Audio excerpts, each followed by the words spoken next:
Assalamualaikum warahmatullahi wabarakatuh. Halo teman-teman semua, gimana nih kabarnya? Sebelumnya perkenalkan, nama aku Qurratul A'yun dari UPN Veteran Yogyakarta.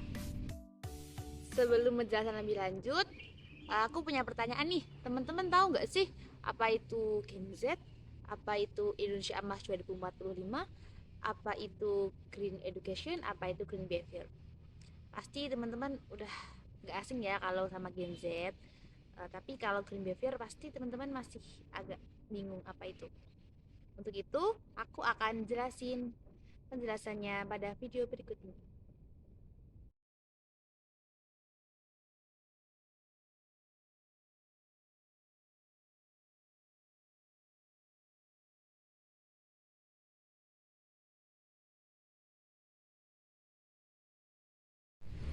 Dari video tersebut bisa kita simpulkan bahwa Indonesia merupakan negara yang padat penduduk. Indonesia sendiri menempati urutan keempat sebagai negara dengan penduduk terpadat. Menurut survei tahun 2020 yang dilakukan oleh BPS, Indonesia memiliki 270 juta jiwa, di mana 70,2% didominasi oleh usia kategori produktif, dan sisanya merupakan usia tidak produktif. Proporsi generasi Z sendiri sekitar 27,9%. Proporsi ini adalah yang mendominasi dari totalan jumlah semua penduduk di Indonesia. Generasi muda saat ini banyak yang mengalami kemerosotan moral. Hal ini dikarenakan tidak adanya rasa peduli dalam diri generasi tersebut. Padahal hal inilah yang menjadi dasar seseorang dalam melakukan sesuatu. Apabila akhlak generasi itu buruk, maka perilakunya akan buruk. Begitu pula akan berdampak dengan lingkungan sekitar, yang mana banyak generasi yang tidak memperdulikan lingkungannya dan membiarkannya seperti itu saja. Indonesia diprediksi akan mengalami bonus demografi pada tahun 2045. Dikatakan bonus demografi apabila jumlah usia produktif lebih besar daripada usia yang tidak produktif. Pada tahun 2045 sendiri, Indonesia diprediksi akan mengalami masa itu. Untuk mewujudkan Indonesia Emas 2045, maka diperlukan adanya pengoptimalan diri pada mutu Gen Z. Untuk optimalisasi generasi Z sendiri memiliki banyak aspek. Yang pertama, aspek ekonomi, infrastruktur, pendidikan, dan inovasi yang melibatkan pembangunan berkelanjutan. Dalam mewujudkannya, peran pemerintah adalah peran yang paling penting. Pemerintah bisa mengajak masyarakat untuk menggunakan energi yang terbarukan, untuk pengajakan untuk penghematan energi, dan sosialisasi tentang energi yang baru sebagai upaya untuk wujud ramah lingkungan. Generasi muda harus disiapkan dalam keadaan yang sebaik-baiknya. Untuk mewujudkan itu semua dibutuhkan banyak hal yang harus bisa dilakukan dalam perbaikan mutu diri Gen Z.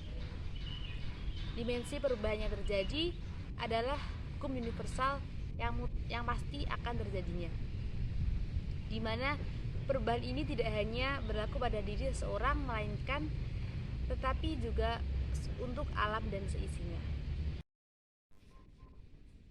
Pendidikan merupakan aspek yang terpenting dalam konsepsi kehidupan sekarang ini. Dengan melalui pendidikan, kita dapat memperbaiki kualitas dari generasi Z. Pendidikan merupakan aspek terpenting yang sudah ada sejak zaman dahulu kala. Pendidikan ini sejatinya memiliki dua fungsi utama, yaitu yang pertama sebagai ajang penyaluran nilai, norma, serta perilaku yang mulia. Yang kedua sebagai ajang untuk mentransfer pengetahuan tentang dunia dan seisinya. Sejatinya, permasalahan lingkungan hidup yang terjadi adalah ulah dari manusia sendiri. Untuk itu, manusia diharapkan agar bisa berdampingan baik dengan lingkungannya, agar terjadi keselarasan di antaranya. Pemerintah juga turut andil dalam upaya pelestarian lingkungan ini, yaitu salah satunya dengan membuat peraturan perundang-undangan dengan Undang-Undang Nomor 32 Tahun 2009 yang berisi tentang perlindungan dan pengelolaan lingkungan hidup. Keberhasilan lingkungan hidup melalui pendidikan yaitu salah satunya dibuktikan dengan adanya keputusan dari Kementerian LH tahun 2006 yang mencanangkan program Adiwiyata sebagai tindak lanjut dari nota kesepahaman antara Menteri Lingkungan Hidup dan Menteri Pendidikan Nasional. Pemahaman tentang kesadaran lingkungan dan formulasi yang tepat merupakan kunci bagi suatu kawasan untuk dapat berkembang di masa yang akan datang. Untuk memulai kesadaran lingkungan bisa dimulai dari individu atau melalui perangai ramah lingkungan yang disebut green behavior. Green behavior merupakan perilaku manusia dalam memperlakukan lingkungan hidup. Atau dengan definisi lain, green behavior merupakan adab manusia dalam memperlakukan lingkungan hidup. Hal menarik dari green behavior adalah hubungan manusia dengan lingkungannya, yaitu identitas tempat, di mana identitas tempat merupakan identitas substruktur dari identitas diri. Identitas diri berisi tentang pengetahuan tentang pemahaman lingkungan. Dilansir dari World Economic Forum Global Shape Survey tahun 2017, mereka mengatakan bahwa generasi milenial lebih tertarik terhadap isu lingkungan seperti isu perubahan iklim daripada isu lainnya. Hal ini dibuktikan dengan adanya inovasi-inovasi terbaru oleh generasi milenial seperti berikut ini. Penggunaan produk ramah lingkungan merupakan salah satu wujud dari perangai ramah lingkungan. Selain pengoptimalan dengan green behavior, individu juga bisa melakukan optimalisasi dalam bidang seni dan kreativitas.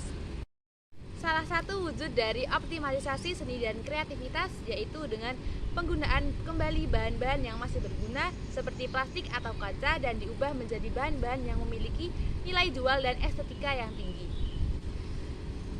Zaman akan selalu berubah seiring berjalannya waktu.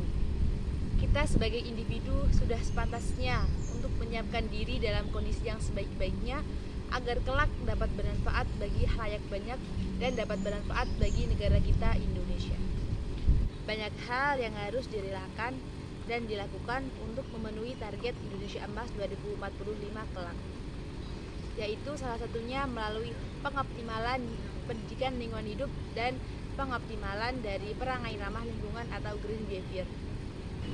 Dengan menanamkan nilai-nilai kelingkungan sedari dini, diharapkan dapat menciptakan adanya keseimbangan antara lingkungan hidup dengan manusia. Karena sejatinya lingkungan yang bersih, rapi, dan sehat akan mempengaruhi pertumbuhan dari generasi tersebut. Semakin baik kualitas dari lingkungan hidup, maka akan semakin baik pula kualitas dari suatu generasi tersebut. Sekian informasi yang bisa aku bagikan.